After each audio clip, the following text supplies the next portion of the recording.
Military weapons and technology is among the most expensive things that we see on this planet.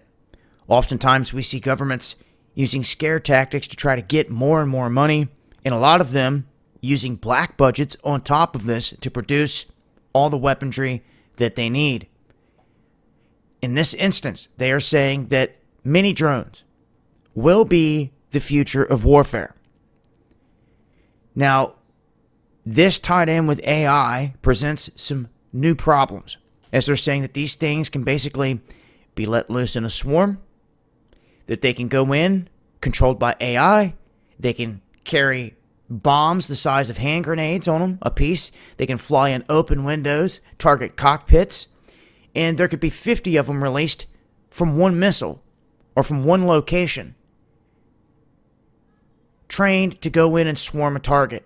So if you've got 50 of these things making their way toward one target coming in different angles, how do you stop it?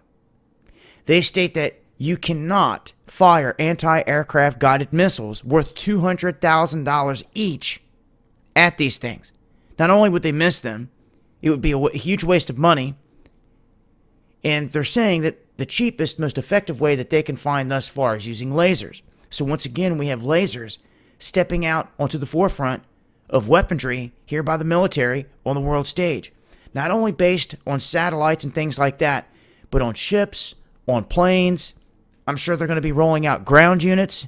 And literally, they're going to be using lasers that can fry things. Not just a little laser you can pick up at a store and shine somewhere and get away with it. I'm talking lasers that when they hit something, they fry it. They burn a hole through it. And they're going to have to be careful in this field because lasers, unlike a bullet, that can do that kind of damage, they have a path depending on if it's going a quarter mile, half mile, mile, anything that crosses its path, a bird, another plane, anything, a wire, anything can get fried.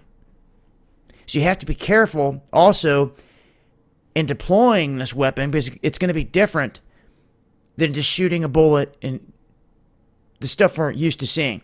But they're saying lasers definitely going to be the way to stop these things. So if they sent in a big drone like this and it was carrying a payload that had 50 other bombs tucked in its belly, and this thing was just meant to fly in and drop 50 of these smaller drones, apparently they seem to think that it cannot be stopped by normal weapons.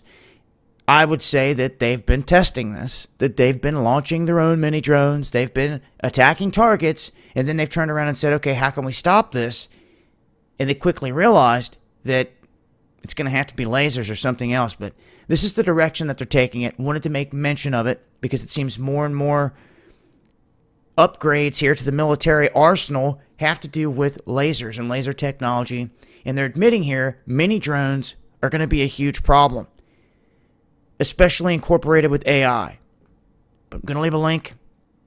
I'll continue to update with more as things change. And as I always say, it's not the technology. It comes down to the man that is controlling it oftentimes. Are they good or are they bad? If you're going to have the same old minions running around, then nothing's going to change. It's been Dabu7. Eyes open.